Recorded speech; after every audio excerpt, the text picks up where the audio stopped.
Warangal urban Hasanparthy 2వ division వంగబహడ్ గ్రామంలో 2వ డివిజన్ అధ్యక్షుడు మందరాజు గారి నేతృత్వంలో కాంగ్రెస్ పార్టీ నాయకులంతా కలిసి ఆంజనేయ స్వామి గుడిలో కొబ్బరికాయలు కొట్టి పూజలు నిర్వహించారు.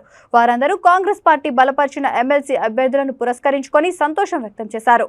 పలువురు నాయకులు మాట్లాడుతూ పార్టీని నమ్ముకొని పార్టీ కోసం కష్టపడిన బలుమూరు వెంకట్కి ఎమ్మెల్సీ టికెట్ ఇవ్వడం చాలా సంతోషంగా ఉందని అన్నారు. గత ప్రభుత్వం చేసిన అరాచకాలను అప్పటికప్పుడే ఎండగడుతూ బలమూరి వెంకట్ ఎన్నో కార్యక్రమాలు చేశారని గుర్తు చేశారు. విద్యార్థుల కోసం పార్టీ కోసం కూడా ఎంతో కష్టపడిన తనకి ఈ రోజు కాంగ్రెస్ అధిష్టానం గుర్తించినందుకు కాంగ్రెస్ పార్టీకి కృతజ్ఞతలు తెలిపారు. ఈ కార్యక్రమంలో డివిజన్ అధ్యక్షులు మందరాజు, అరికిళ్ల సుమన్, కొమరయ్య, మాచర్ల రాజ్ కుమార్, కాంగ్రెస్ నాయకులు తదితరులు పాల్గొన్నారు.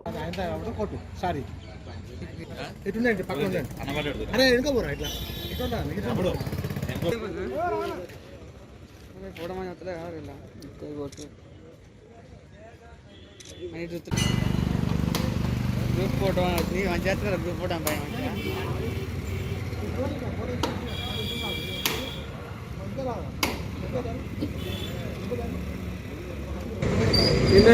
ఎమ్మెల్సీ నామినేషన్లో 10 సంవత్సరాలు పార్టీ కోసం పనిచేసిన ఒక కార్యకర్తకు, ఒక ఎన్ఏసీఐ రాష్ట్ర అధ్యక్షునికి బల్మూరి వెంకట్ గారికి ఎమ్మెల్సీ నామినేషన్ వేయడానికి సహకరించిన, గుర్తించి ఎమ్మెల్సీ టికెట్ కన్ఫర్మ్ చేసిన అధిష్టానానికి కృతజ్ఞతగా భావంగా చెప్పడానికే ఈరోజు 2వ డివిజన్ అధ్యక్షుడు మందరాజు గారి ఆధ్వర్యంలో ఆంజనేయ స్వామి యొక్క టెంపుల్లో కొబ్బరికాయలు కొట్టి సంతోషం వ్యక్తం చేస్తున్నాము.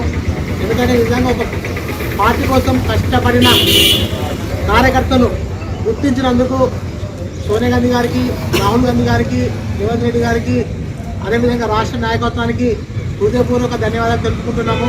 అదేవిధంగా కాన్స్టిట్యూషన్ నుంచి వెళ్ళి మేము గెలిపించిన మా నారా సార్ కూడా కష్టపడ్డ కార్యకర్తలకు న్యాయం చేయాలని మనస్ఫూర్తిగా కోరుకుంటూ ఈ యొక్క కార్యక్రమానికి మా యొక్క డివిజన్ అధ్యక్షుడు మందరాజు గారి ఆధ్వర్యంలో జరుపుకోవడం సంతోషంగా ఉంది. అదేవిధంగా పార్టీ నాయకులు కూడా ఈ కార్యక్రమంలో పాల్గొని విజయం చేసినందుకు అందరికీ పేరు పేరున హృదయపూర్వక నమస్కారం తెలియజేస్తున్నాం.